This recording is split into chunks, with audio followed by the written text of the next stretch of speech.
गुज़िश्ता 38 drone किराए तबाह करे छॾिया।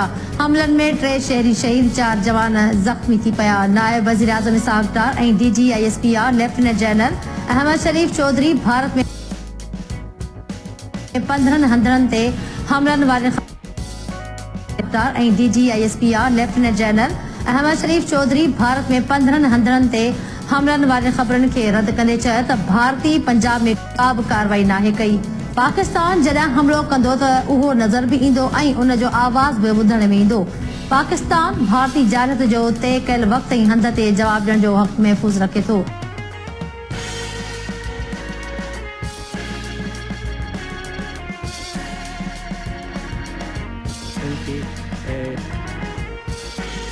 पेश आहिनि सखर लाशारी जी हिन रिपोर्ट में। ऊंदाई में भारत पारां कयल जंगी जहरत खां पोइ जंग वारी सूरत हाल आहे। सॼी क़ौम जेका आहे उहा पासपोर्ट जी हिमायत में रोडनि ते निकितल आहे। उन सां गॾोगॾु जेके लाॻापियल इदारा आहिनि उहे बि अलर्ट थी विया आहिनि। सिविल डिफेंस इदारो जेको आहे उहो बि अलर्ट थी वियो आहे। उन पंहिंजूं तयारियूं शुरू करे छॾियूं आहिनि। असां हिन वक़्तु मौजूदु आहियूं हैदराबाद जे सिविल डिफेंस जे एडिशनल कंट्रोल ऑफिस में।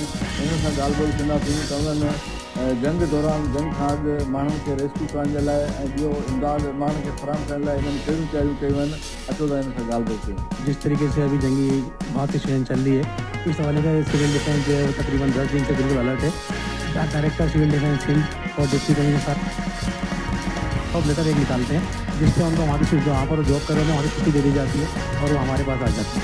उसके बाद जो उनकी जो भी स्पेशलिटी होती है उसकी मतलब उनको हम रिक्रूट कर देते हैं। जैसे कोई जिस चीज़ में माहिर होता है उसको वहाँ भेज दिया जाता है। और दूसरे डिपार्टमेंट से भी हमने रास्ता किया है और उनकी मैन पावर हमने मांग लिया उनसे। उनको लेटर लिखे हैं दूसरे की हिदायत के मुताबिक कि यार जो आपके टेक्निकल लोग हैं वो हमें दिए जाएँ। जो अभी मुमकिन सूरत चल रही है उसके लिए हमें शेल्टर बनाने की ज़रूरत है, बेंचर की ज़रूरत है।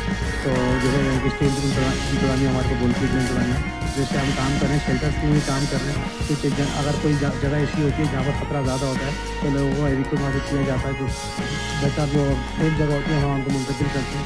उसमें जो गाड़ी वगैरह होती है वो भी दोनों हमें सप्लाई करती है। तो हम एक जगह से लोगों को दूसरी जगह लेके जाते हैं, लोग रात का इंतजाम करते हैं। अच्छा, और जो जंग छिड़ जाती है अल्लाह ना करे तो उसके बाद जब लोग जख्मी हो जाते हैं तो उनको फर्स्ट एड हम जो है एक टेम्प्रेरी हॉस्पिटल टाइम करते हैं और उसके वहाँ पर जो है वो उनको फर्स्ट एड दी जाती है। उसके बाद प्रॉपर ट्रीटमेंट के लिए हॉस्पिटल शिफ्ट कर दिया जाता है। देखिए वसाइल का फ़िलहाल तो वसाइल की बात करें, रिसोर्सेज जो हैं वो तो ज़ाहिर सी बात कम है, लेकिन अभी जो मौका है वो वसाइल का रोने वाला नहीं है।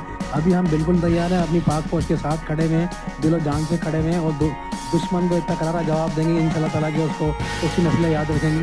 आप रज़ाकार की तरफ भाने का था, आपने बोला तो हम ये हफ्ते को सैटरडे को जो है ना हो रज़ाकार भर्ती कैंप लगा रहे हैं। उसके बाद जो भी वॉलंटियरी अपनी खिदमत देना चाहे सिविल डिफेंस तो वो इसमें शमूलियत इख्तियार करें और पाक फौज का और पाकिस्तान का साथ दें। सिचुएशन बिल्कुल तमाम गंभीर थी वई। उन लाइ असां हफ़्तो पहिरीं शुरू करे छॾियो आहे कमु।